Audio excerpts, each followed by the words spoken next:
လေမယောင်းနဲ့မျိုးချစ်စိတ်တက်ရှိမျိုးချစ်စိတ်တက်ရှင်တန်ထက်မြက်ရေးဆိုတဲ့စကလုံးအဲ့ဒီထဲမှာလေငါတို့ပမာတွေအချင်းချင်းငါတို့စိတ်တက်လည်းရှိတယ်ပြည်တော်စုစိတ်တက်လည်းရှိတယ်မှန်နဲ့ဒါကမင်းမရှိတာလေဒါကမင်းမရှိတာတပုတဲ့တမားတွေမရှိဘူးငါတကယ်ကြီးရဲ့တပုတဲ့တမားတွေမရှိဘူးမျိုးချစ်စိတ်တက်ရှင်တန်ထက်မြက်ရေးဆိုတဲ့အထဲမှာငါတို့မြန်မာလူမျိုးငါတို့ပမာလူမျိုးအချင်းချင်းကကိုအချင်းချင်းမြေရရင်9သိန်း10သိန်းမြတ်တော်ပြီဗောတရုတ်တဲ့10သိန်း100လာပေးရင်10သိန်းတချို့ကြောင့်ပြောခံ10သိန်း100 10သိန်း100လာပေးရင်တရုတ်ဖြစ်ကလားဖြစ်အကုန်ရောင်းနေတဲ့ပမာလူမျိုးတချို့တွေကြောင့်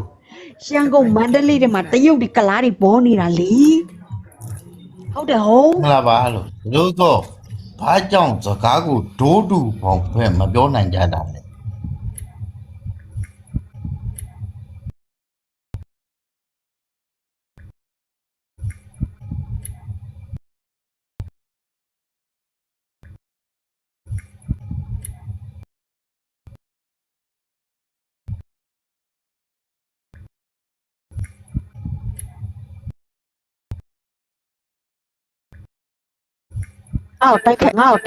တိုက်ခက်ကရင်တိုင်းသားစော်ကခံထိတာလည်းငါမကြိုက်ငါဒီနော်ငါအဖိုးကတရုတ်ငါအဖွာရှမ်းနီငါအဖေဘက်ကရှမ်းငါအဖေဘက်ကနော်ငါအဖေဘက်ကအဖိုးကပမာအဖွားကရှမ်းနောင်ချိုကနော်နောင်ချိုကလူပဲအဲ့ဒါကြောင့်ငါဒီရှမ်းတရုတ်ပမာ3မျိုးဆက်ထားတဲ့လူမျိုးဖြစ်တယ်အဲ့ဒါကြောင့်မလို့ကရင်လို့လည်းမစော်ကားနဲ့ပမာအထိလည်းငါမခံလို့ငါရှမ်းလူမျိုးအထိလည်းငါလုံးဝမခံဘူးတရုတ်ကတော့တူထိုင်တဲ့ဒုကန်ပေါ့နော်ပြပြတာငါမပုံနေထဲမှာလဲငါဒီရှမ်းပမာဟုတ်လားရှမ်းပမာပုဒ္ဒအဲ့လိုပဲငါထည့်ထားတာနော်အဲ့ဒါကြောင့်မလို့ကိုပမာပုဒ္ဒလို့မပုံနေထဲမှာထည့်ထားတဲ့ကောင်ရှက်တိုင်လဲတည်ကြ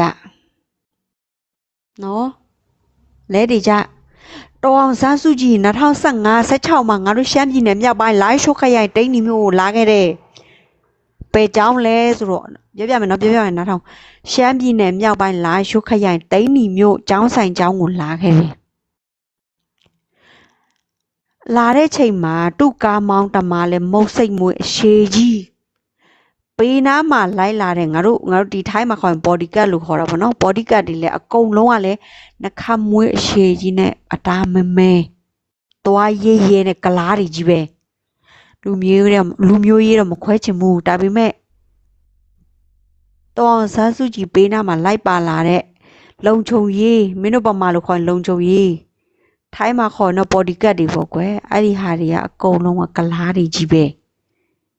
နော်မင်းတို့ပမာတွေတရားရလားမရလားတော့ငါမသိဘူးငါမြင်ဘူးတာတော့တော်စားစုကြည်ပေးနားမှာလိုက်လာတဲ့ကောင်တွေအကုန်ကလားတွေကြီးပဲ2015 16မှာကျောင်းဆိုင်ကျောင်းကိုလာခဲ့တာနော်မိုးစိတ်မွေးအရှိနဲ့မဟုတ်တဲ့ကိစ္စနော်မိုးစိတ်မွေးအရှိနဲ့နော်နင်တို့ပမာတွေကိုဒါငါပြောပြတာဟုတ်ပြီလားတော်စားစုကြည်ကိုထိုင်းနိုင်ငံမှာတော့ငါတော့မတွေ့ဘူး2015 16မှာတော့စုကြည်ကပမာလို့ပြောငါပမာလာကလာလာတော့ငါမသိဘူးတော်ဆန်းစုကြည်လို့ငါအဖေငယ်လေးက BBC တွေ RFA တွေဖွင့်တော့ငါနားထောင်တာဆန်းစုကြည်ကိုနင်ကဗကြောင်ဆန်းသမီးဆိုပြီးနင်ကပမာလို့ပြောချင်လားမလား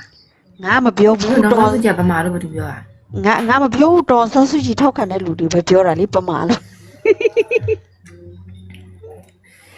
ငါတော့ပြီးချက်တဲ့မိမလိုပဲငါတီးထားတာနော်ဘာဖြစ်လို့လဲဆိုတော့ငါစစ်အစိုးရအစစ်ဆက်မှာငါ1994ခုနှစ်မွေးလာတဲ့ကောင်မဆိုတော့ငါစစ်အစိုးရလက်ထက်မှာပဲငါကြီးပြင်းလာခဲ့တဲ့ကောင်မကွာအဲ့ဒါဆိုငါအေးချစ်ချက်နဲ့ငင်းချစ်ချက်နဲ့ငါကြီးပြင်းလာခဲ့ရတာဖြစ်တဲ့အတွက်ငါတော့စစ်အစိုးရပဲငါပိုကြိုက်တာဟုတ်လားတို့ပြောတဲ့ပေါ်ရာဆွဲတာလည်းငါမကြုံခဲ့ဘူးနော်ပေါ်ရာဆဲလာလည်းငါမကြုံခဲ့ဘူးတလို့ဟိုလိုမျိုးဖမ်းတာလည်းငါမကြုံခဲ့ဘူးစစ်အစိုးရလက်ထက်မှာအန်ဂျူအဖွဲ့စီပေါင်းများစွာနဲ့စစ်အစိုးရထောက်ပံ့မှုများစွာနဲ့ငါတို့ကြီးပြင်းခဲ့တာအဲ့ဒါကိုပမာစစ်တွေကပါတီဟောဖြစ်နေတာတော့အဲ့ဒါပဲငါနားမလဲတာ နော်တော်စန်းစုကြည်ကိုငါတော့ပထမတစ်ချိန်ငါတွေ့ဘူးကြတဲ့ငါလုံးဝမကြိုက်တာငါပြောပြမယ်ငါဆုံးရှုံးရတဲ့ခလေးဆန်နဲ့ပြောခွေးဆန်နဲ့ပြောငါဆုံးရှုံးရတဲ့ပတ်စံ1500ငါအခုတည်းငါပြန်လူချင်နေတော့1500ကျန် အားကြောင့်မပြောနဲ့ငါပတ်သက်ထောင်းရမရလေငါတင်းနေ အေးမဝင်လာဘူးတကယ်ချင်းနေပတ်စံ1500ပတ်စံနေပတ်စံ1500ပတ်စံနေပတ်စံ1500ပတ်စံနေပတ်စံ1500 ဘန်ကုန်မဲ့တယ်ညပြန်ညငါတင်နှမ်းဖြတ်လိုက်တင်နှမ်းဖြတ်ပြီးငါသွား ပတ်စံ မ ချီ နဲ့တောင်းကြည့် ထိုင်းနေနဲ့ပတ်စံချီငါမလောက်တာလုံးဝအကောင်းဆုံးပဲငါတို့အတွက်ပတ်စံ1500 2000ဆိုဘာမှမဟုတ်ဘူးပဲထိုင်းနေအတွက်ကပတ်စံ1500ကလက်ခွမ်းနတ်တုတ်တာလိုပဲတလား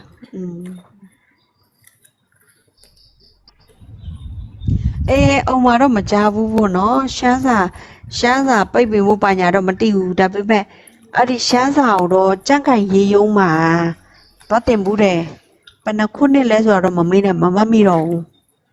သိပေးတာဘယ်လိုလဲတော့မသိဘူးကျေးဇူးတင်ပါတယ်ကျန်တဲ့အပူတွေပေါ့အခုစကားပြောလို့ရမလားပြောပိုင်ခွင့်ရှိမလား အကောင့်တူးနဲ့ဆိုရင်မတက်လာ ပြောရင်ရတယ်ကောင်းပြောရင်ရတယ်ဟိုပဲရှိတယ်ဒီမှာဒီပဲရှိတယ် မမိန်းကလေးနေတော့မပြောချင်ဘူးပြကိုသိဘောနကโอเคပြောဆိုလို့ရှိရင်ကျန်တဲ့အမကြီးတွေတော့မြင့်တဲ့ရခံတဲ့မိန်းကလေးတွေဖြစ်တဲ့အတွက် 20နာနဲ့ဆက်ခံချမယ် ကိုပြောမှာကွာငန်းကြီးကကင်မရာဖွင့်ပြီးပြောလို့ရတဲ့အချိန်မှာငန်းကြီးကဘာကြောင့်ဖွင့်မပြောတော့အဲ့ဒါပဲငန်းကြီးဖြေပါတော့ ရှိကိုခဏလေးပါ မဟုတ်ကိုမေးပြောတာပဲငန်းကြီးအဲ့ဒါတော့ကင်မရာဖွင့်ပြောလို့ရချိန်မှာငန်းကြီးဘာလို့မပြောတော့မင်းမှာရုပ်ပါတယ်စိတ်တယ်အောက်တန်းကြတဲ့စိတ်တယ်ဒါပေမဲ့ကလားလေးကလေရီကိုဆုပ်တယ်အမေပစာတက်ပြတ်တွေးတယ်ဆိုအောက်တန်းသားမျိုး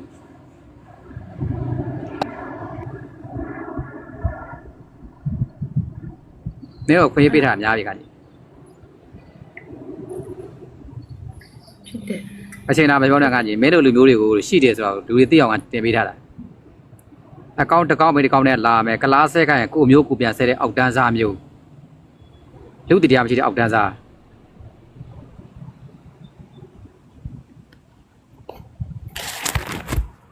လာဟိုဖေးတော့ကျင်းနေကလချွန်းနေကလာဆဲခိုင်းဆဲကလာခိုင်းတော့ နောက်တစ်ခုပြောချင်တယ်ဒါကိုတူတူစောဘလို့မြင်လဲတော့မသိဒါအုံမရဲ့အမြင်ပါနော်ပမာကောင်လို့ပဲပြောမှာပေါ့ပမာကောင်တော်တော်များများလဲဘလို့မြင်လဲတော့မသိဘူးပေါ့နော်ကောင်လေးတွေကောင်ကြီးတွေပေါ့ဘလို့မြင်လဲတော့မသိဘူးပမာမတွေကအရင်တော့အုံမတီးခဲ့တဲ့ပမာမတွေတော်တော်များများကကိုလူမျိုးမဟုတ်ရင်လူရမတွင်းတဲ့ကောင်မတွေများတယ်ဒါပမာတွေနော်အခုအချင်းချင်းညီကိုမတော့ပြောတဲ့စကားနဲ့ပဲပြောမယ်ပမာမတွေကကိုလူမျိုးမှမဟုတ်ရင်ကျန်တဲ့လူမျိုးကိုလူလို့မထင်တဲ့ကောင်မတွေများတယ်ကွာဒါကိုမြင်ဘူးခဲ့တဲ့ပမာမတော်တော်များများပြပြတာအခုပမာမတွေကဘယ်လိုဖြစ်လဲဆိုတော့ကလားတွေနဲ့ယူသွားကြတာများတယ်ဘာကြောင့်လဲဒါပမာကောင်တွေစဉ်းစားရမှာနော်ပမာကောင်တွေစဉ်းစားရမှာဘာဖြစ်လို့လဲဆိုတော့အရင်တော့ကိုပြီးခဲ့တဲ့ပမာမတွေကရှမ်းတွေကရင်တွေရခိုင်တွေကရားတွေမပြောနဲ့တော့ပမာကောင်မဟုတ်ရင်မယူကြတဲ့ကောင်မတွေများတယ်နော်ဒါပမာမတွေအခုပမာမတော်တော်များများအခုပမာမ အဲ့ဒါလက်ခံငါပြောပြမယ် ခုပမာမတော်တော်များများကလားတွေယူရတာဘာကြောင့်လဲ ဗမာမတွေကအရင်တော့ဆိုရင်ကိုလူမျိုးကလွယ်လို့ပဲလူမထင်မကြည့်ဘူးအခုကလားတွေကိုဗါကလားတွေကိုယူတယ်ကလားတွေကိုပတ်သက်တယ်တခြားလူမျိုးသားတွေဘာသာကြားတွေကိုယူတယ်ဆိုတာလေကိုတော့မသိဘူးနော်ကိုရောက်ဘူးတဲ့နိုင်ငံဆိုရင်တရုတ်ရှိတယ်ထိုင်းရှိတယ်စင်ကာပူရှိတယ်နော်ပေါ်တင်မဲ့ပြောတာနော်ပေါ်တင်မဲ့ပြောတာစင်ကာပူမှာဆိုလို့ရှိရင်လည်းဘာကုန်းမတွေကိုသွားကြည့်လိုက်ဗမာမတယောက်မှမရှိဘူးတိုင်းရင်းသားတွေငါလူမျိုးထိခိုက်ပြီးငါပြောတာမဟုတ်ဘူးနော်တိုင်းရင်းသားတွေချင်းမတွေကရင်မတွေကချင်မတွေများတယ်အများဆုံးကချင်းမတွေကလားတွေနဲ့ကုန်းနေတာဗမာမမရှိဘူးနော်တရုတ်မှာဆိုလို့ရှိရင်လည်းတရုတ်မရင်ငယ်လုံနေတာတိုင်းရင်းသားမတွေပဲငါကတော့ဗမာမမတွေ့ဘူးထိုင်းမှာဆိုရင်လည်းတူတူပဲရှမ်းနေနဲ့မရင်ငယ်နေတယ်နော်ရှမ်းနေနဲ့ပတ်သက်တယ်ဆိုရင်ငါတွေ့ဘူးလားတော့တိုင်းရင်းသားတော်တော်များများပဲတွေ့ဘူးလေဗမာတော့ငါသိမတွေ့ဘူးဒါပေမဲ့ငါမရှိဘူးလို့မပြောဘူးနော် ငါမရှိဘူးလို့မပြောဘူးအဲ့လိုမျိုးပြောချင်ဆိုရင်ပြောစရာတွေဖြစ်လာနိုင်မယ်ဒီလေအားကြောင့်တချို့ຢာတွေကပြောလို့ရတယ်လက်ခံပေးလို့ရတယ်ဒါပေမဲ့အားလွန်သွားတဲ့ခါကျရင်မကောင်းပြောစရာတွေအချင်းချင်းပြောစရာတွေဖြစ်သွားလိုက်မယ် မောနားထောင်မကွယ်နားထောင်အောင်မပြပြတာ ချင်းချင်းပြောစရာတွေဖြစ်သွားလိုက်မယ် မဟုတ်ဘူးနားထောင်မိုက်ပိတ်တာခဏမိုက်ပိတ်တာ ဘာဖြစ်လဲ အောင်မပြောချင်တာနေဦးနားထောင်ကျန်တဲ့တိုင်းရင်းသားတွေအောင်မစောက်ကွင်းမဆိုင်ဘူးတို့ ပြောပြတာကလားတွေနဲ့ယူတယ်ဆိုတော့ပြောပြတာကလားတွေကိုယူတာပမာတွေတော့ရှိလိုက်မယ်ဒါပေမဲ့လက်ရှိငါမြင်နေရတာတော့တွဲနေတဲ့အခုဘင်္ဂလားဒေ့ရှ်တွေနဲ့ဘာကုန်းတွေနဲ့ကုန်းနေတဲ့ကောင်မတွေကစားငါတွေ့တာတော့တိုင်းရင်းသားမတွေပဲတွေ့ မဟုတ်ဘူးစကားလွဲမယ် မရှိဘူးလို့တော့ငါမပြောဘူးနော် မဟုတ်ဘူးစကားလမ်းကြောင်းလွဲမယ်မိုက်ပိတ်တာပြောပြမယ်တချို့ဒီပေါ့နော်အခုမြင်နေရတာ အတိုင်းတာရှိတယ်အဆုံးရောက်လို့မရဘူး မဟုတ်ဘူးမိုက်ပိတ်တာပြောပြီးပြီနားထောင်တိုင်းရင်းသားတွေကပမာငူရင်ပမာပြိုရင်ရှမ်းငူတယ်ဒီလိုပဲဒီဘက်မှာလည်းပမာပြိုရင်ရခိုင်နေငူတာပဲပြောချင်တာကအတိကကငါတိုင်းရင်းသားဘက်ကရက်တီပြီးပြောနေတာမဟုတ်ဘူးငါပမာဘက်ကငါရက်တီပြီးငါပြောနေတဲ့စကားနားထောင်မဟုတ်ဘူး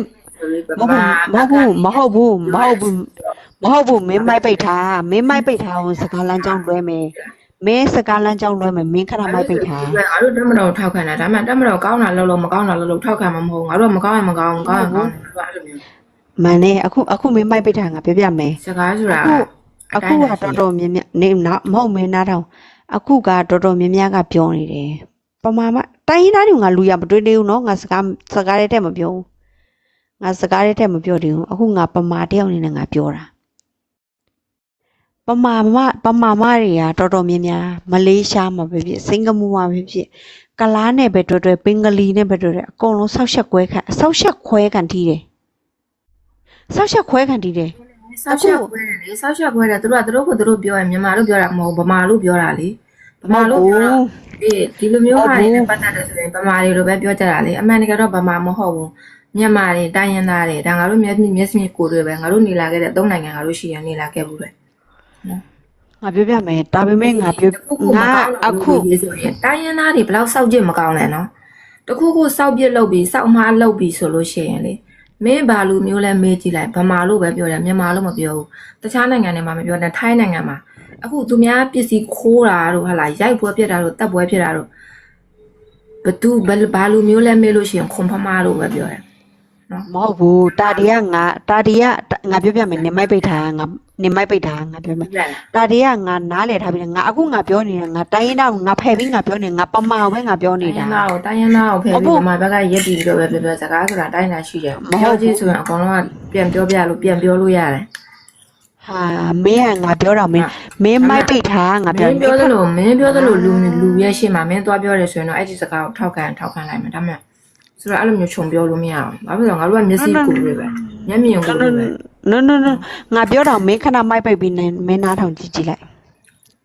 မင်းမိုက်ပိတ်ပြီးမင်းနား လက်ညှိုးထိုးပြလို့တော့မလွယ်နော်မလို့ မင်းမိုက်ပိတ်ပြီးမင်းနားထောင်ကြည့်ငါပြောပြမယ်နော်အခုလူပဲ မင်းတို့အခုမြန်မာနိုင်ငံမှာပဲမင်းကြည့်လိုက်ကွာ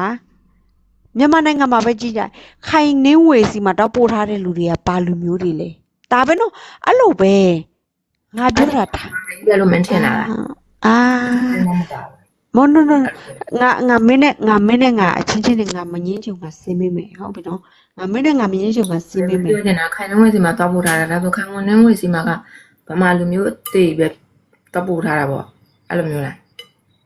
အဲ့ဒါပဲမင်းတို့အမှန်တရားပြောရင်မင်းတို့လက်မခံဘူးဒါပေမဲ့စကားကိုကပြောလို့ရတယ်ထောက်ပြလို့ရတယ်ဝေဖန်လို့ရတယ်ဒါပေမဲ့စီးလို့ပါလို့ပြောလို့မရဘူးဟုတ်လားအဲ့ဒါတွေကကိုတိုင်းရင်းသားချင်းချင်းမှမဟုတ်ကိုချင်းမှတွေးခွဲစေတဲ့ဒီလိုစကားမျိုးတွေကမင်းတို့နေရာတကာဗမာတွေငါတို့ကောင်းတယ်လို့မပြောဘူးကောင်းတဲ့လူရှိတယ်မကောင်းတဲ့လူရှိတယ်စကားဆိုတာထိမ်ပြောရတယ်မင်းလို့ဥပဲ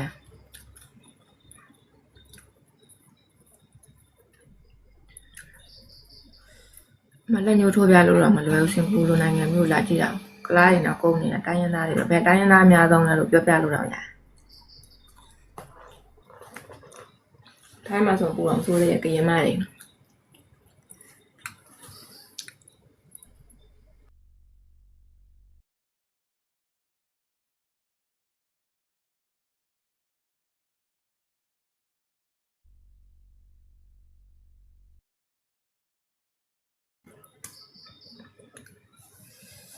ကားအဲ့လိုမျိုးပြောတာပြောလို့ရတယ်စီလို့ဝါလို့အဲ့လိုမျိုးတယောက်နဲ့တယောက်ကောင်း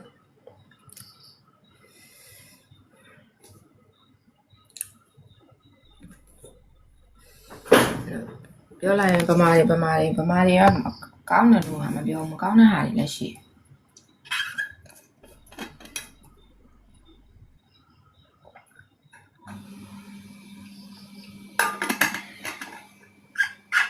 ကျန်တက်လာကငမိုး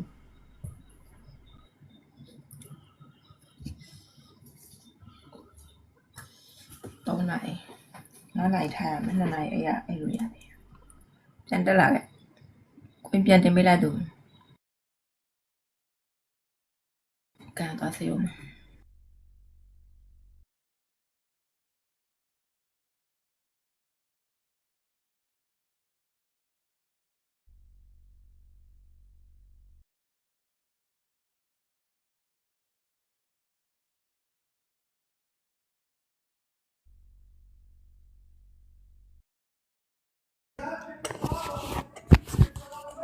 ကဲမပြောမကောင်းပြောမကောင်း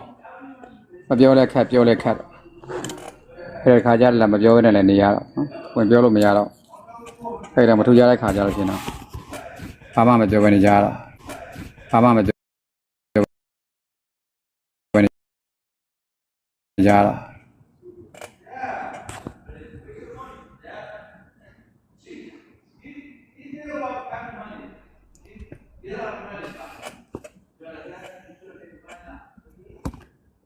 လူနေတယ်မူကွဲတယ်အယူဆွဲကြည့်တယ်လူလဲဖို့အတွက်မဖြစ်နိုင်တော့ဘူးမဖြစ်နိုင်တော့ရှိတဲ့လူနဲ့အလုံးချကြတာပေါ့အဲ့တော့ပျက်စီးတာပေါ့ဒီနေ့တက်မတော်ဆန့်ကျင်နေတဲ့သူတွေသွားကြည့်ရင်သူတို့မှလည်းလူနေနေလေးပဲရှိသူခေါင်းဆောင်နေနေလေးပဲခေါင်းဆောင်နေနေတဲ့ပြင်မှာမူတွေလည်းကွဲနေတယ်အယူဆွဲလည်းကြည့်တယ်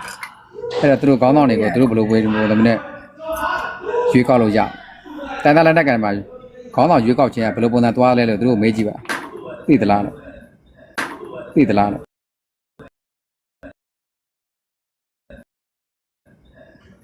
ကချင်ပြည်နယ်မှာသွားပြီးတော့လက်နက်ကင်တင်တဲ့သွားတက်တဲ့သူတွေကချင်ပြည်နယ်က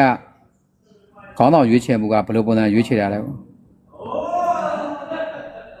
လွတ်လပ်ရေးယာပြီးကတာကာလာကနေစပြီးတော့ယနေ့အချိန်ထိဗမာတွေနဲ့ဘာကပတွေနဲ့ပေါင်းခဲ့ကြတာပဲအဲ့ဗမာတွေနေရာရခဲ့ဘူးလားပြည်နယ်ပေါင်းနေရာရခဲ့ဘူးလားဘယ်လိုပုံစံရွေးချယ်ရတာလဲမေးကြည့်ပေါ့မေးကြည့်တယ်လို့ပြောတာဗောနော်တော်လိုင်းသမားတွေမေးလို့ရသလားအဲ့ဒါလူလဲနေသေးတယ်မူလဲကွဲသေးတယ်အယူလဲဆွဲသေးတယ်သူတို့လူလဲဖို့တည်းဖြစ်နိုင်ခြင်းမရှိဘူးအဲ့တော့ညင်ပြီးတော့ခံကြရတော့တိုင်းသားလက်နက်ကအကြမ်းဖက်သမားအောက်တန်းသားရုံမှာမဟုတ်ဒီနေ့ကိုတိုင်းမျိုးကိုအုပ်ချုပ်နေတဲ့သူတွေထဲမှာပို့ပြီးတော့ခက်ခဲသွားတာစိုးတယ်လို့ပြောတာမဟုတ်နော်စိုးသွားတာစိုးတယ်လို့ပြောတာမဟုတ်နော်စိုးတယ်ဆိုရင်စကားလမ်းကြောင်းလွဲသွားတယ်ပို့ပြီးတော့ခက်ခဲနိုင်တယ်သူရဲ့မျိုးနွယ်စုတွေကြည့်ရမယ်သူတို့ရဲ့ background ကိုကြည့်ရမယ်ခွေးအမပြန်တင်ပေးလိုက်သူလာကျွဲမှကြတာသူကြီးရတယ်ဘယ်နဲ့အကောင့်ပိတ်ထားလို့ဖြစ်လိမ့်မယ်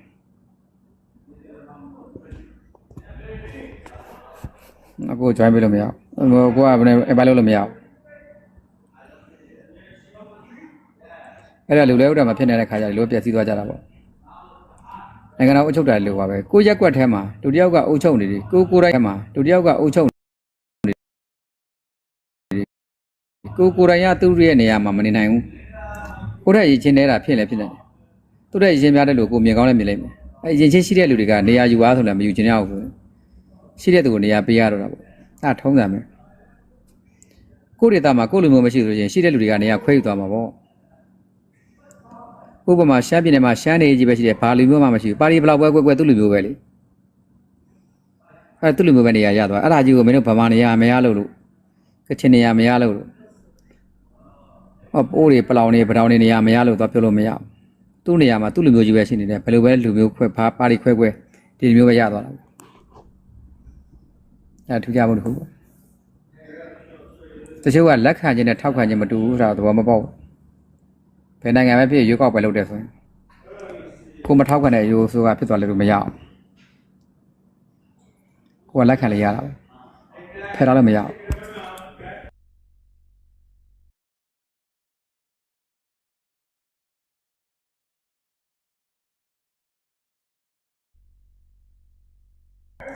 အဲ့ဒါပေါ့ဥပမာအဖြစ်ပဲနော်တကယ်ဖြစ်ခဲ့တာပြောတာရကအဖြစ် NLD နဲ့အဓိကမေဂျာဖြစ်တယ်ပေါ့ NLD နဲ့ကြက်ခိုင်နဲ့အပြန်ကြတယ်ချားပါလိလည်းပါတယ်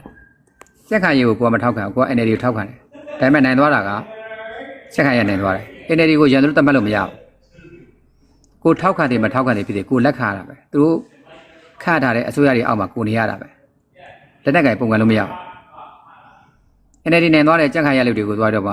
ရန်သူတို့တတ်မှတ်လို့မရဘူးဒီကနေ့ AOG ဆိုတဲ့အစိုးရကြီးဖြစ်သွားတဲ့သူတွေအဲ့ဒီလူတွေနဲ့ပေါင်းတဲ့တိုင်းသားလက်နက်ကန်တွေကသူတို့နဲ့အမြင်မတူသူတို့ဘက်မှာမပါဘူးတဲ့ရန်သူတို့တတ်မှတ်တာဒါတွေကတမိုင်းကိုပြောင်းပြန်လာတယ်သူတို့ရဲ့လူကြီးအမားတွေဖြစ်နေ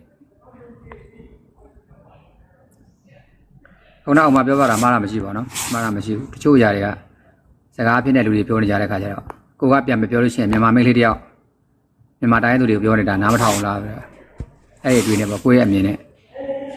တိုင်းသားနဲ့မြန်မာတိုင်းသားနဲ့ဗမာပြီးတော့ပြန်ပြောတဲ့အတွက်ကြောင့်ဒီလိုစကားပြောတာနားလည်ပြီးလို့ရတယ်ပြတ်ပြီးလို့ရတယ်ပြတ်ပြီးလို့ရတယ်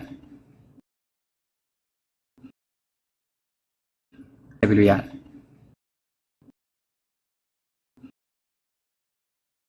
ပြတ်ပြီးလို့ရတယ်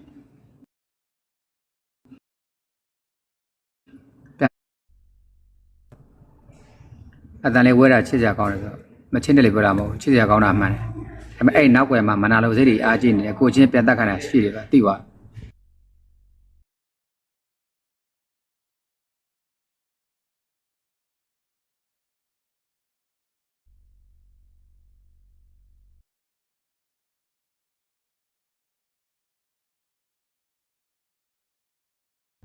အဲ့ဒါကြောင့်နော်မြန်မာလူမျိုးတွေကိုလူမျိုးချင်းကိုပြန်တက်ခိုင်းတယ်လို့အများကြီးပဲလေကချင်လက်နက်ကန်တွေကဟိုတခါမှဒီကောင်နဲ့ short ပြရမှာလားတော်မှာရှိတဲ့ခြားလေးတွေကိုတတ်ပြင်းဗမာချင်းကိုပြန်တက်ခိုင်းတယ်ညနေကောင်ခံကြပေါ့ရခိုင်ပြည်နယ်မှာမြန်မာယောက်ျားတွေကိုဗမာယောက်ျားတွေကိုဗမာချင်းပြန်တက်ခိုင်းတာရခိုင်အမေပေးတာအေကအမေပေးတာတိုက်ကြတာအဲ့လည်းညံ့လို့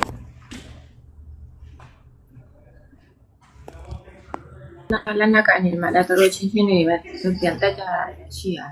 အချင်းချင်းတက်တာဟုတ်တယ်လေအဲ့ထဲမှာငါကလွတ်လပ်ရေးရပြီးတဲ့ချင်းတွေစပြီးတော့အဲ့ထဲမှာဗမာအဖွဲ့အစည်းကနေတော့ခေါင်းဆောင်လို့ဒီလိုလက်နက်ကန်ဖြစ်လာတဲ့လူတွေအများကြီးပဲလေကချင်ပြည်နယ်ဗမာသွားနေကြတာအဲ့တော့ဗနေရာများကြံခဲ့တော့ဘယ်ရာလူမျိုးရခဲ့ကြလဲနေရာပေးသလားဆိုမင်းအခုနောက်အောင်များပြောတဲ့စကားတခုကိုထောက်ခံပြောလိုက်တာပါထောက်ခံတဲ့ဘက်ကလည်းပြောတာပါမထောက်ခံတဲ့ဘက်ကပြောတာဟုတ်ကဲပြည်နယ်မှာလွတ်လပ်ရပြီးသားကာလရန်ကုန်အစီအစဉ်တက်တိုက်ခဲ့တဲ့လူတွေအဲ့ဗမာတွေကိုနေရာပေးခဲ့လို့လား89 90အဲ့နောက်ပိုင်းတွေကသွားခဲ့တဲ့လူတွေအခုကျရင်နေရာရတဲ့လူရှိသလား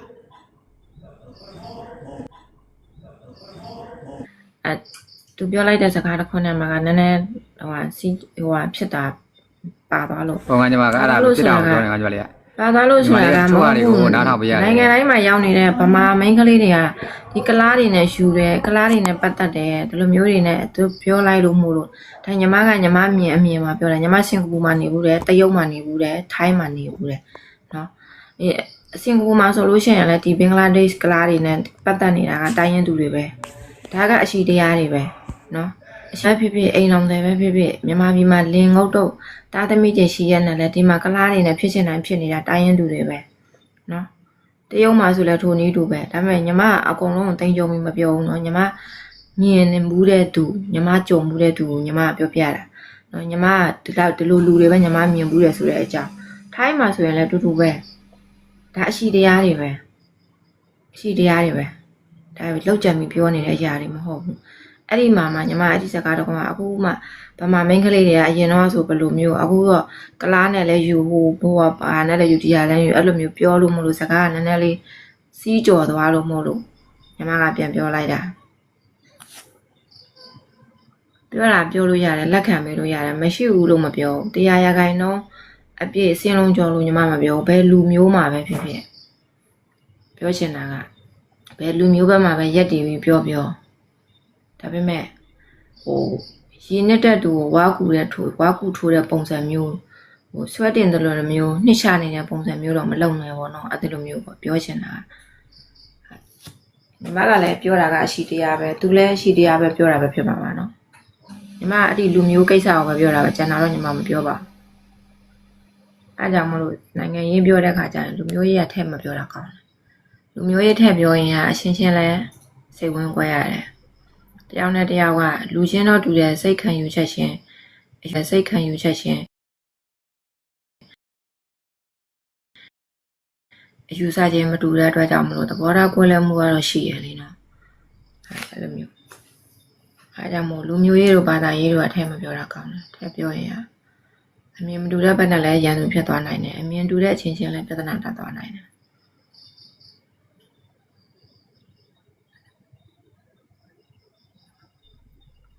ကျန်တာတော့မဟုတ်ပါဘူးတခြားဘာပြဿနာမှမရှိပါဘူးဒါနိုင်ငံရေးနဲ့ပတ်သက်ပြီးတော့သူပြောခဲ့တာတွေကတော့ကောင်းပါတယ်ညီမကသူ့ကိုလည်းအပြစ်ပြောတာတော့မဟုတ်ဘူးပေါ့နော်ဒါပေမဲ့ဒီလိုမျိုးပြောတယ်ဆိုလို့ရှိရင်ကွာကိုယ့်အနေနဲ့ပြန်မပြောပြအောင်ဆိုရင်ဒါအကုန်လုံးကဒီလိုမျိုးဒါဆူရှယ်မှာတက်ပြောနေတာလေနော်ငကိုတည်းကမှပမာဆိုရလို့ရှိရင်တိုင်းရင်းသားတိုင်းကလည်းမကြိုက်ဘူးမကြည်ကြဘူးဟုတ်တယ်မလားပြောပို့ပြီးတော့ပြောစမှတ်ဖြစ်သွားမယ်ဒါဟုတ်တာပဲငြိမ်နေတာပဲဆိုရင်ဟုတ်လို့ငြိမ်ခံနေတာပဲဆိုတဲ့ပုံစံမျိုးဖြစ်သွားမယ်မဟုတ်ဘူးလို့မပြောဘူးမရှိဘူးလို့မပြောဘူးလက်ခံတယ်ဒါပေမဲ့အဲ့လိုမျိုးသူပြောသလိုမျိုးတော့အစွန်းရောက်လို့တော့မရအောင်လေနော်အဲ့လိုမျိုးတော့အစွန်းရောက်လို့တော့မရအောင်လေနော်ဒါညီမတို့လည်းညီမနိုင်ငံသားမှာပဲနေရလို့မဟုတ်ဘူးနိုင်ငံခြားမှာခြေစမ်းနေတဲ့သူတွေပဲညီမတို့လည်းမြင်နေတွေ့နေရတာပဲဒါတွေကရပါငါညီမကိုပြောပြမယ်တချို့ဟာတွေကအခုအညာသူမတွေ line ပေါ်မှာတက်ပြီးတော့ဆဲတယ်အဲ့ဒါဗမာစစ်စစ်တွေလို့ကိုကယူဆတာနော်အညာကိုဗမာလို့သူချို့ကဆိုကြလို့ကလားဆက်ကဆဲနေကြတာပါတချို့ဟာတွေဒီတိုင်းပါတချို့ဟာတွေကထားလိုက်ပါကွာမှန်တယ်လေညီမပြောပြရင်ဒီနေ့ပတ်သက်လာလို့ညီမမပြောဘူးနော်တော်လန်ရေးဆိုတာလည်းအညာကနေစခဲ့တာဒီဗမာဆောက်ပိန်းနေကြောင်ဖြစ်ခဲ့တာသိတယ်လေမရရင်ဒီလိုပဲဖြစ်သွားတတ်တယ်ငန်းညီမလေးကဟိုမှာတေဘောမဲအမျိုးတွေကိုလိုမျိုးကိုမပေးသားပဲနဲ့ပြဿနာတက်သွားလို့မှာအညာမှာမှားပါလို့နော်ဟိုလေးကိုကျန်တာဂီရီကိုခေါ်သွားပြီးတော့မှတမဲတကာကိုပဲခြံဆောင်တဲ့ကောင်တွေနဲ့တမဲကညားအောင်ကိုတမဲကလီးဖော်ပြတာအဲရိုင်းပြောလို့ရှိရင်မပြောမကောင်းတော့အဲ့တော့တရုတ်မှာပဲပြကလားမှာပတ်သက်ပြီးတော့မမပြောလို့ဖြစ်သွားတယ်ဟိုဒါတော့ပြောရင်သဘောမပေါက်တော့ဆိုတော့ပါသဘောပေါက်တယ်လေမပေါက်တော့မဟုတ်ဘူးအောင်မဟောလည်းညီမတမင်တက်တက်ဟိုဖြစ်တာမဟုတ်ဒီလိုမျိုးအကုန်လုံးတင်ကြုံပြီးပြောလို့မရဘူးဆိုတဲ့အကြောင်းပြောပြတာ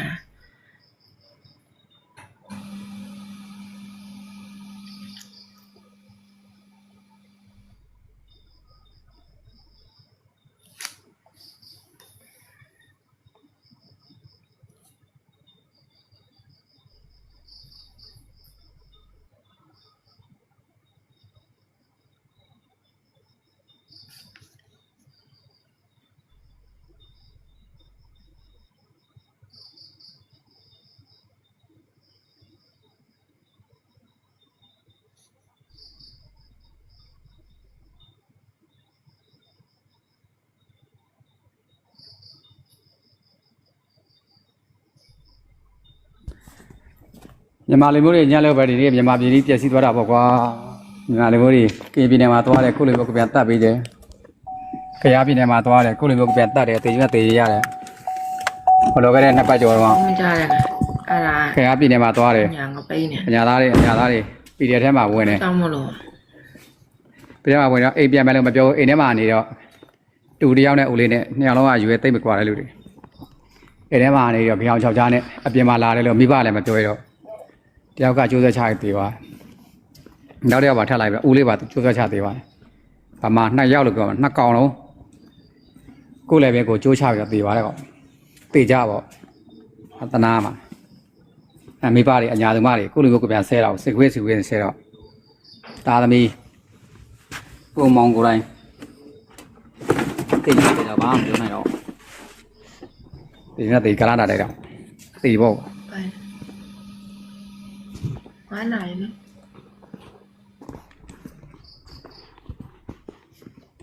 အဲ့လိုရတယ်ကချင်ပြည်နယ်မှာရှမ်းမြောက်မှာ ခြားတဲ့ကောင်နေ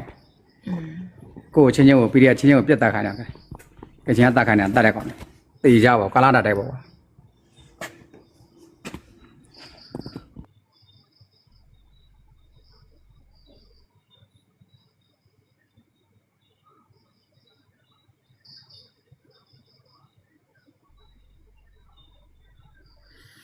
ကတ်တယ်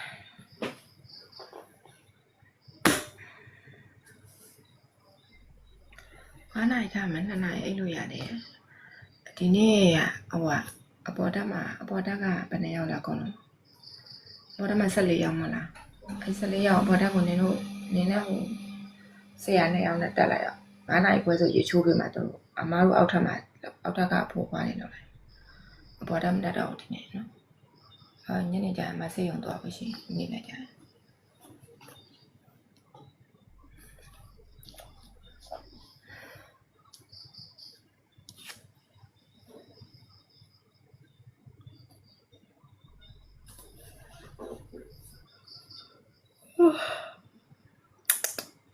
အခါဘေးနားလေးကကိုစောမျိုးထွန်းလာလား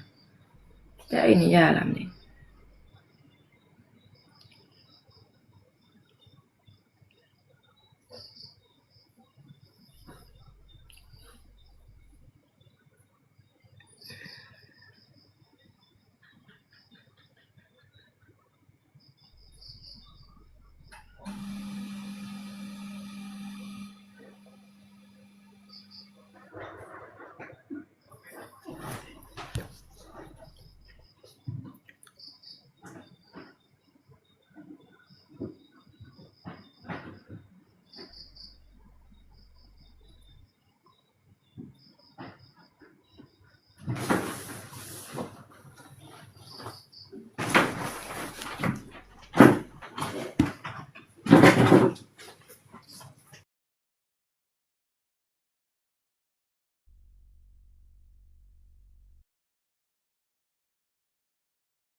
ရှေ့ရလေဟိုနေ့ကတော့ live ပေါ်မှာဗီဒီယိုပိုင်းတစ်ပိုင်းတက်လာတယ်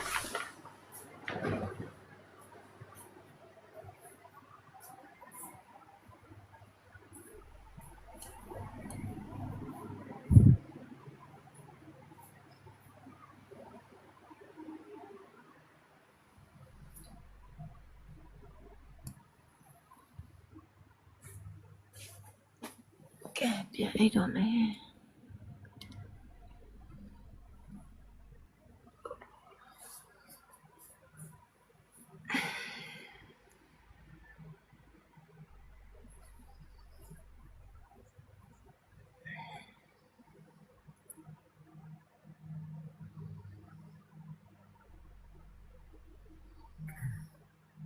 များသောအားဖြင့်လူတော်များများကဗမာပဲဖြစ်ဖြစ်ဘာတိုင်းရင်းသားပဲဖြစ်ဖြစ်လူမျိုးရေးအစွဲလန်းကြီးကြတာများလားအစွဲလန်းကြီးတဲ့နောက်မှာကကာကွယ်ခြင်းစိတ်ကာကွယ်တဲ့နေရာမှာလဲဟုတ်တာကိုကာကွယ်လိုက်ရင်တော့ဒါကာကွယ်ရမိတာပေါ့ကာကွယ်ရလဲရောက်သွားမဟုတ်တဲ့နေရာကိုသားခွာခဲ့လိုက်တော့ကိုကရုံးမသူတွေကိုကာကွယ်ပေးတဲ့ပုံစံမျိုးအောက်တန်းသားတွေကိုကာကွယ်ပေးတဲ့ပုံစံမျိုးဖြစ်သွားတယ်အဲ့တော့အတက်နိုင်ဆုံးမြန်မာတယောက်အနေနဲ့ပဲပြောရင်တော့အကောင်းဆုံးပဲတချို့စကားတွေကမှန်နေတာပဲမှန်နေတော့ဘာမှပြောစရာမရှိဘူးဗမာတွေအနေနဲ့လည်းကြည့်လိုက်ဗမာဆိုတာကလူမျိုးကြီးဖြစ်တယ်ဗျာမြန်မာနိုင်ငံမှာတနိုင်ငံလုံးတိုင်းတာနဲ့65 80လောက်ကဒါဗမာလူမျိုးတွေဖြစ်တယ်ဆိုရင်ဒါကအကြီးပဲတိုင်းသားတွေကလည်းဒါဟိုကင်ပြီးပြောကြတယ်မင်းတို့ကဗမာတွေဖြစ်တဲ့အတွက်ကြောင့်မင်းတို့ကအကိုကြီးဖားရအနေနဲ့ဒီစကားတွေရဲ့နောက်ပေါ့နော်ဒီတိုင်းရင်းသားတွေကိုကျန်တဲ့တိုင်းရင်းသားတွေကိုပေါ့နော်ဒီဗမာတိုင်းရင်းသားတွေကဘာမှခြေပနိုင်ခြင်းမျိုးမရှိဘူးအကွက်ကြကြထောက်ပြနိုင်ခြင်းမျိုးလည်းမရှိဘူးခေတ်ဆက်ဗျာကျွန်တော်တို့ကြီးပြင်းလာခဲ့တဲ့ခေတ်ဆက်မှာတက်လာသမျှဆိုးရတယ်ဘာကူမှဖွဲကြတာမရှိဘူးကရင် ကရင်ကိုလည်းမခွဲကြသလိုကချင်ကိုလည်းမခွဲကြဘာကောင်လေးမှမခွဲကြဘူးဒီကျန်တဲ့တိုင်းသားငယ်တွေရဲ့စိတ်ထဲမှာသူကတိတ်ငယ်စိတ်ရှိတယ်တိတ်ငယ်နေတာအဲ့ဒီတိတ်ငယ်စိတ်ရဲ့နောက်ဆက်တွဲမှာကဘလို့အကျိုးစီးပွားကိုဘလို့တိုက်ခိုက်ရမလဲဒီလူတွေရဲ့ဒီလိုမျိုးနဲ့သွားကြတော့ကြောက်သေးကြတာဗောတရေတွေကအကုန်တရေရုပ်ဖြစ်ကုန်တာဗောအများသောအားဖြင့်လည်းကြည့်လိုက်တကယ်ဖြစ်ပြနေတဲ့အရာတွေကိုပြောမယ်ဆိုရင်ဘယ်သူမှလက်ခံနိုင်စွမ်းမရှိဘူးကိုကဓာတ်တွေကိုလက်မခံနိုင်ဘူးဆိုရင်ကိုရရှိတဲ့နေရာကနေကိုအပြုသဘောဆောင်ပြီးကာကွယ်ရမှာဘူးစောနာပြောကျွန်တော်ပြောခဲ့သလိုပဲမထားနိုင်ဘူးလားငါဗမာတွေဘာတွေမေ့လိုက်ဗျာကချင်တွေငါကဗမာဖြစ်တယ်ငါကချင်ဖြစ်တယ်ငါပြင်ဖြစ်တယ်မေ့လိုက်ငါမြန်မာကွာငါမြန်မာမြေငါမြန်မာရေဒါငါမြန်မာဆိုတဲ့အတွေးမျိုးလေးနဲ့မလုံနိုင်ဘူးလားမတွေးပေးနိုင်ဘူးလားမကာကွယ်နိုင်ဘူးလားအဲ့လိုမျိုးခွဲခြားနေတပြီးတော့ဘယ်တော့မှအဆင်ပြေမှာမဟုတ်ဘူးအာမွန်ကလည်းမွန်မို့လို့ဗမာလည်းဗမာမို့လို့ကချင်ကလည်းကချင်မို့လို့ဘယ်တော့လာငြိမ်းချမ်းပါလဲဒီရှိတာမှလူမျိုးကြီးရှစ်မျိုးဟုတ်လားမျိုးနွယ်ခွဲလေးတွေ100ကျော်ရှိတာဘယ်တော့မှတဲ့ခဲ့လို့လဲတက်ရှုရှုလည်းနေနိုင်လို့လားတယောက်မှားဟောတယောက်ကဲအပြုသဘောဆောင်ပြီးလက်ခံပြီးတော့ထောက်ပြပေးနိုင်များနာမျိုးရှိလားတိုင်းသားတွေအနေနဲ့ရောကဲတိုင်းသားငယ်တွေအနေနဲ့ရောဗမာတွေပဲခွင့်ရတယ်ဆိုရင်ဘယ်ခေတ်ဘယ်ကာလကမှခွဲခြားထားတာမျိုးမရှိဘူးဗျာဟုတ်လားကချင်ဘိုလ်ချုပ်မဖြစ်ရဘူးရဲ့လို့ခွဲခြားထားတာရှိလို့လားကချင်မို့လို့လေရင်မစည်းနဲ့ကွာမကားမစည်းရဘူးကွာရခိုင်ရှိလားခွဲခြားထားတာရခိုင်နေကြောင်းစရာမလုပ်နဲ့ဆိုတာရှိလားမင်းတို့စောက်သုံးမှမကြတာစောက်သုံးမကြတော့နေရာမရဘူးကွာဒါကိုရှိတရားတွေကိုလက်ခံရမယ်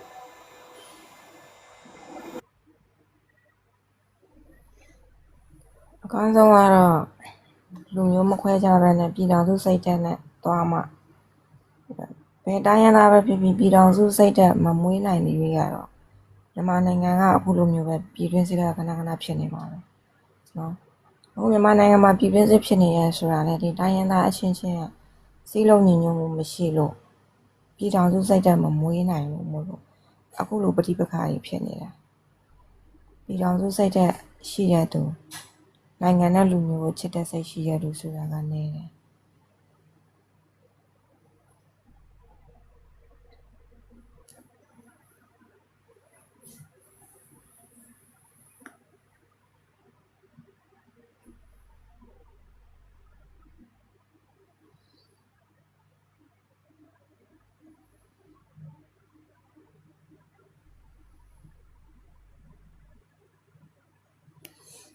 ဒါမှမဟုတ်တော့နိုင်ငံရေးပြောလဲပဲငါတို့ကလူမျိုးရေးထည့်ပြီးတော့တိတ်မပြောငါတို့ပြောရဆိုငါရခိုင်မရှိရင်ငါပြောခဲ့ရဆိုငါလူမျိုးရေးငါမပြောငါပြောရင်ငါတို့တောင်ဝင်ရေးသုံးမအောက်ကပြည်သူစိတ်တဲ့ပြည်နေပဲငါတို့နိုင်ငံရေးကိုငါဆုံးတုံးတတ်တယ်လူမျိုးရေးပိုင်းငါစိတ်ဝင်စားလူမျိုးရေးထည့်ပြီးတော့ပြောရင်ဒီလိုမျိုးပဲပဋိပက္ခဖြစ်မှာပဲဒီပဋိပက္ခတွေကြောင့်လဲမြန်မာနိုင်ငံထဲမှာအခုလိုမျိုးတွေဒီလူမျိုးရေးနဲ့ပတ်သက်ပြီးတော့ဖြစ်နေကြတယ်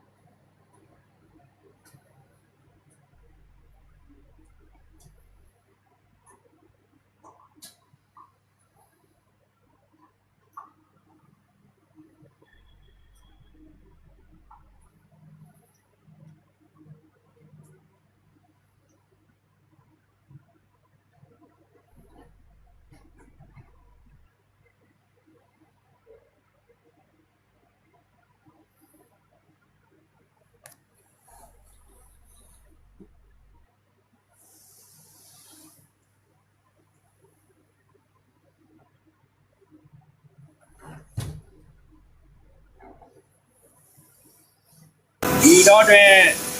ဒီစောက်တုံးတော်တော်များများလာမေးတယ်မြန်မာနိုင်ငံကဘယ်လိုလုပ်ရင်ငြိမ်းချမ်းမလဲဘယ်လိုလုပ်ရင်ငြိမ်းချမ်းမလဲဒီနိုင်ငံတွေကြည့်လေဘယ်လိုလုပ်နေလဲသူတို့ဘာကြောင့်ငြိမ်းချမ်းနေတာအဲ့လက်ကင်ပြီးတော့သူ့ကိုယ်ကသဘုံထတောင်းကျင်းရုံးမှာကောက်ကျင်နေမှာတော့ဘယ်လိုလုပ်ငြိမ်းချမ်းတော့ပါအဲ့ဒါဒီလက်ကင်တိုင်းရင်းသားမြေကမ်းလက်နက်ကင်ထားတဲ့အောက်တန်းသားတွေအနေနဲ့တတိရှိရှိနဲ့ငါတို့ကတော့လက်နက်ကိုစွန့်တယ်ကွာပါတီထောင်တယ်ကွာဝင်းပြိုင်နိုင်လို့ရှိရင်ငါမှုငါဝါဒနဲ့ငါစီမင်းစီကန်းနဲ့ငါမြန်မာနိုင်ငံဘလို့ တိုးတက်အောင်လုပ်ပြမယ်ဆိုတော့ကြွေးကြော်ချက်နဲ့ဘယ်ကောင်ကလုပ်ရဲလို့အဲ့လိုမျိုးစိတ်ဓာတ်မရှိနေသေးတော့ဘယ်တော့မှငြိမ်းချမ်းမှာမဟုတ်အဲ့တော့ပြန်မေးကြည့်ကြပါဘယ်လိုလုပ်ရင်ငြိမ်းချမ်းမှာလဲဘယ်လိုလုပ်ရင်ငြိမ်းချမ်းမှာလဲ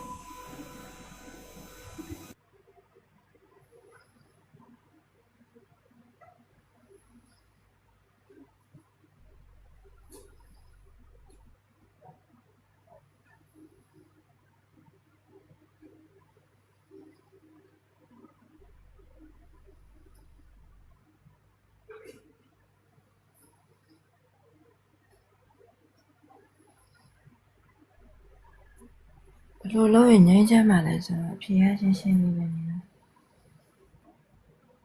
ဒုတော်ဝင်ရေးသုံးမအောက်ကနေပြီးတော့ပြည်တော်စုစိတ်တဲ့အပြည့်နဲ့မနေနိုင်တဲ့၍တိုင်းရင်းသားချင်းချင်းစီးလုံးညီညွတ်မှုမရှိတဲ့၍မြန်မာနိုင်ငံအမြင်နဲ့ဒီတိုင်းပဲတော့မှာ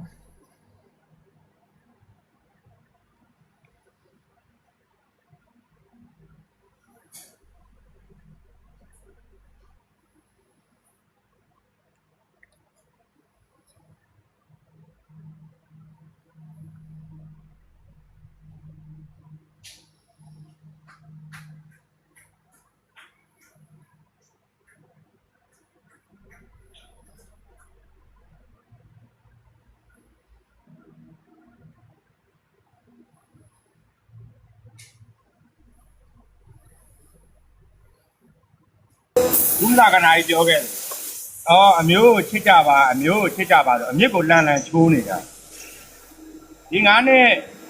ကျော်6နှစ်ကာလအတွင်းမှာကျောင်းမတက်နဲ့ကျောင်းထွက်ဒီ CDM နေနဲ့ပတ်သက်ပြီးတော့ဗောနော်။အဲဒီ9နှစ်အောက်သွားတယ်တင်ကြားရေး9နှစ်အောက်သွားတယ်။ဘွဲယူကန်လေးလူတွေမယူလိုက်ဘူး။ဒီ9နှစ်အတွင်းမှာဒီကုန်းမြန်မာနိုင်ငံဝါမဟုတ်တဲ့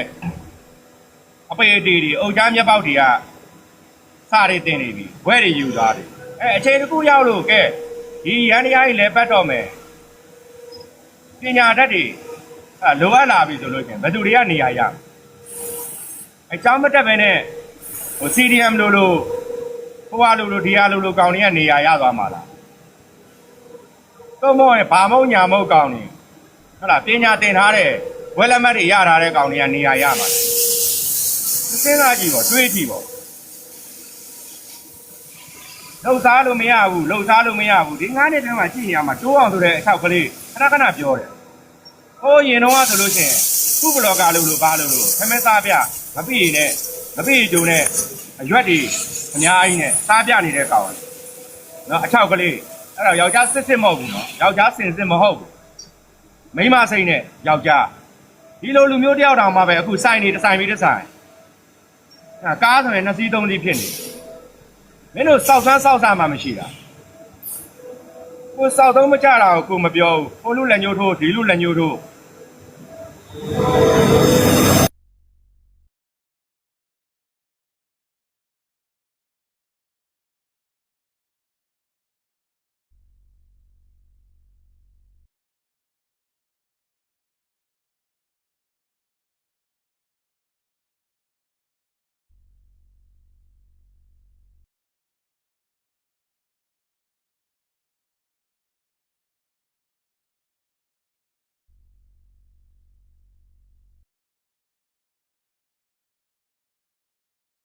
ဘယ်လိုပြောအိတ်တော့မှ9နာရီထားရမှာ9နာရီဂျူတီချိန်ရမှာညဆောင်နေရသူတို့9နာရီထွက်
လိုချင်နေတာပြတ်သားတဲ့စကားတစ်ခုလည်းမပြောရဘူးအခုအစိုးရဦးမင်းအောင်နိုင်အစိုးရရသားအစိုးရတက်လာပြီပဲဒီမိုကရေစီအစိုးရတက်လာပြီမင်းတို့ဖြစ်ချင်တဲ့ဆန္ဒမင်းတို့ရွေးချယ်တင်မြှောက်ထားတဲ့အမဝင်ကြီးတွေစီမှာစာဖို့လူတွေ့တောင်းဆိုဒီအရာတွေဒီလိုဖြစ်တင်ပါတယ်တောင်းဆိုသူတို့ကလွတ်တော်ထဲမှာယူသွားလိမ့်မယ်လွတ်တော်ထဲမှာဆွေးနွေးကြလိမ့်မယ်အဲ့လိုမှမဆွေးနွေးဘူးလားမဆွေးနွေးလို့ရှိရင်မင်းတို့လူဝင်းနဲ့စုပြီးတော့ဒီအကြောင်းအရာတခုစာတင်ပြီးဆန္ဒပြလုပ်ပေးမှာပေါ့မင်းတို့လုပ်ရဲတဲ့တတိရှိလို့လား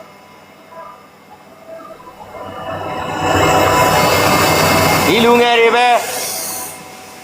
သိချင်းစုံနဲ့သိနေရတာကြည်ကောင်းနေနိုင်ငံရဲ့အနာဂတ်ကလူငယ်တွေလက်ထဲမှာပဲရှိပါတယ်ဆိုပြီးတော့ပြောတဲ့ကောင်တွေကအိုကြီးကိုမှမရလဲရပြီးပြီစောက်ဖို့လဲချပြီးပြီဘိန်းလဲထိုးပြီးပြီစောက်ရည်လဲတော့ရတယ်ပြေတောက်ပြီးပြီလူတက်တဲ့3ပုံ2ပုံလောက်ကကောင်တွေကလူမပြစ်သေးတဲ့ကောင်တွေဆယ်ကျော်တက်တွေအသက်20ရွယ်လူငယ်တွေကိုမြောက်ပေးနေတာတို့ခံကြပေါ့ဒီနိုင်ငံမှာဒီလိုမဖြစ်ရင်ဘယ်နိုင်ငံဖြစ်မှာဒီလိုခင်းချင်းကိုလဲဟလာဒါကြီးဒီလိုခင်းချင်းကိုလဲဟလာဒါကြီးဒီလိုခင်းချင်းကိုလဲဟလာဒါကြီးဒီလိုခင်းချင်းကိုလဲဟလာဒါကြီးရတော့ဒီလိုခင်းချင်းကိုလဲဟလာဒါကြီးရတော့မရှိ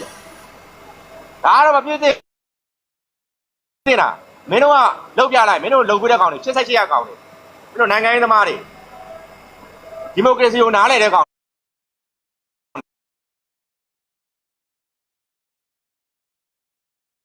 ဒီမိုကရေစီကိုနားလည်တဲ့ကောင်တွေအခုတော့တော်လှန်ရေးဆိုတာဒီလိုလုပ်ရတာညီလေးတို့ကြည့်နေညီလေးတို့ကနိုင်ငံအနာဂတ်တွေစသင်ပညာသင်ကိုအတတ်ပညာတစ်ခုသင်တာတက်မြောက်အောင်သင်အကိုကြီးတို့လုပ်မယ်ဦးလေးတို့လုပ်မယ်ဘဲကောင်ပြောလို့တော့မပြောခဲ့တာကိုလည်းဒီတိုင်းရင်ကုန်နှုတ်ပိတ်နေသေကြပေါ့သေခြင်းဆိုတဲ့သေတာနဲတော်နဲသေးတယ်ပြောရဖတ်သေကြအောင်ပါဒီတိုင်းဆိုရင်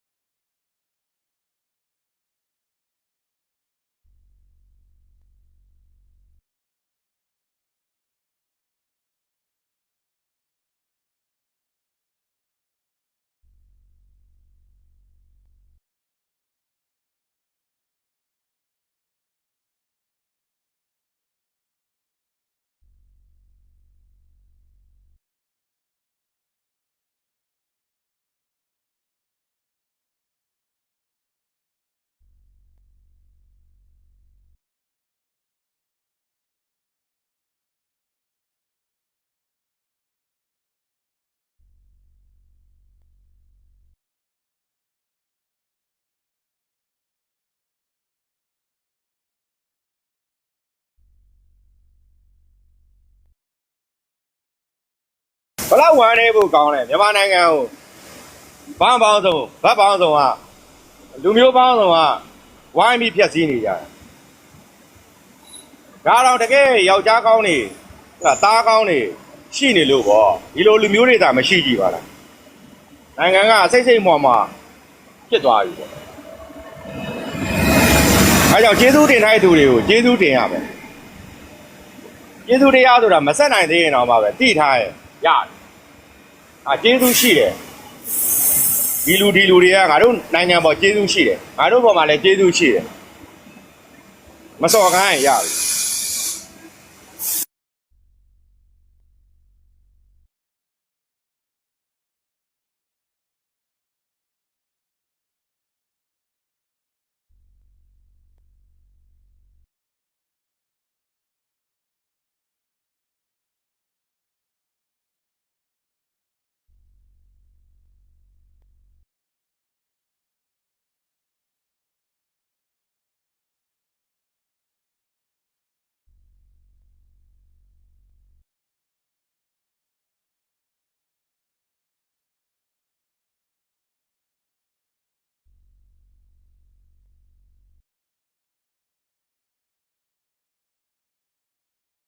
အမိကုံအဖကုံလည်းမသိ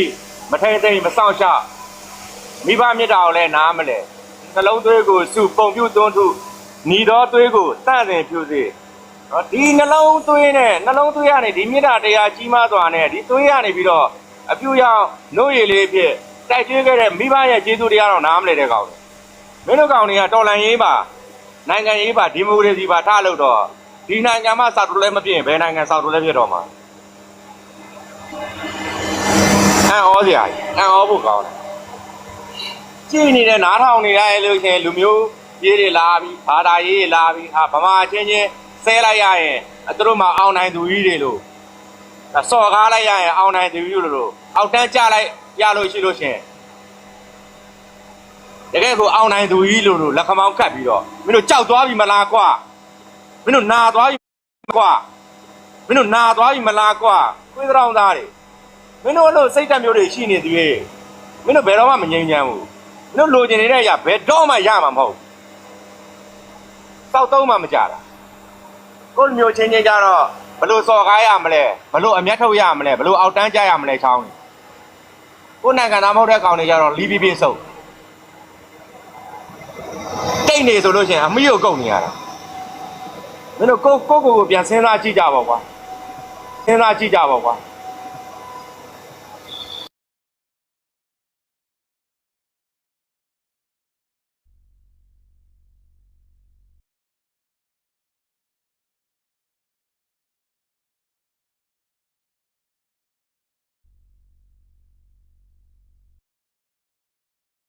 ကမ်းကြတာဗျာနော်ကမ်းကြတာဒီတိုင်းသား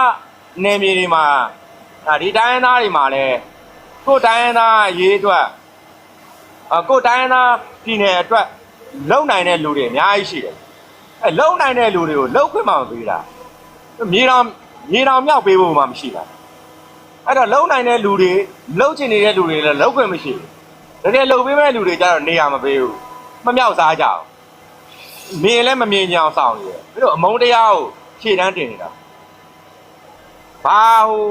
ဘယ်ကမှမသိတဲ့ဟလာငါတို့ကနိုင်ငံကွာဟိုကလာတာဒီကလာတာလီဒီလာလာတွေချီလာဒီကလာတာလီဒီလာလာတွေချီစကားတွေချောက်ပြောတယ်သမိုင်းလည်းမသိဒန်းတို့ခွင့်ရတယ်လိုချင်လိုက်တာတပိုင်းကိုသေးနေတာပဲဘယ်နိုင်ငံမှမပေးဘူးတို့ဒန်းတို့ခွင့်ရမင်းတို့စောက်သုံးကြတဲ့လူပဲစောက်သုံးကြတဲ့နေရာကိုတော့ပို့တာသွားတာအမေရိကန်လိုနိုင်ငံမျိုးမှတော့မှပဲပြောပြီးပြီပဲလူတိုင်းလည်းပြောနေကြတယ်ဗျာမင်းအင်အားကြီးလားမင်းအင်အားကြီးတယ်မင်းလုံနိုင်တယ်ဆိုရင်မင်းဒီနေရာမှာနေမင်းဒီလောက်ယူဒီလောက်ပြန်ပေးမင်းတစ်ဖက်ကိုဒီလောက်နာမင်းစောက်ဒီလောက်နာမင်းစောက်စကားမပြောနဲ့အေးမင်းဘာပညာတတ်လဲမင်းကပညာတတ်တာလားမင်းမကင်းနဲ့တတ်လားမင်းဒီနေရာနေဒီလောက်ယူဒီလောက်ပေးဒီလောက်ပြန်ပေးမင်းဒီလောက်နာဒီလိုသွားတာတန်ရပဲဘာဒန်းတို့ခွင့်ရဘာဒန်းတို့ခွင့်ရမင်းတို့ဘယ်လိုဒန်းတို့ခွင့်ရမျိုးလို့ကျင်တာတော့ဘယ်နိုင်ငံမှာရှိလဲ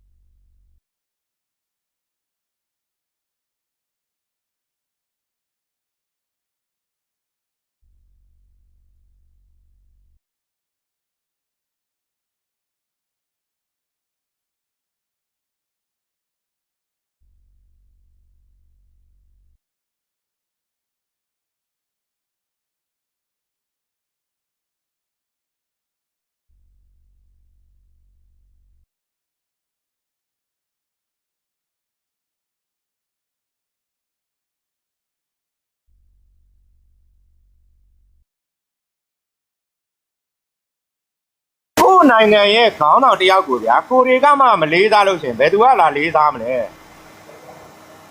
ဘယ်သူကလေးထားမလဲကြိုက်မကြိုက်ဗျာအရှိတရားကိုတော့ခင်ဗျားတို့ဘယ်လို့မှညင်းပယ်လို့ရအောင်မဟုတ်ဘူးဒီဟာကြီးကနေပြီးတော့ခင်ဗျားရှောင်ထွက်တာလို့ရမှာမဟုတ်ဘူးအဲ့တော့အခုလက်ရှိရဲ့အစိုးရနဲ့ဘယ်လိုမျိုးဒန်းတူခွင့်ရေးဆိုလဲဒန်းတူခွင့်ရေးပေါ့ဗျာခင်ဗျားတို့អော်ထားသလိုပေါ့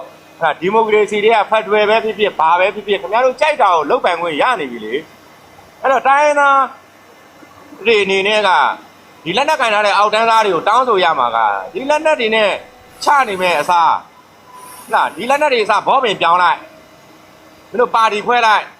အဲ့ဒီခေါင်းဆောင်တိုင်းသားခေါင်းဆောင်မင်းသွားလွတ်တော်တဲ့ဝင်ပြိုင်ဆွေးနွေးအ အဖြေရှာကြ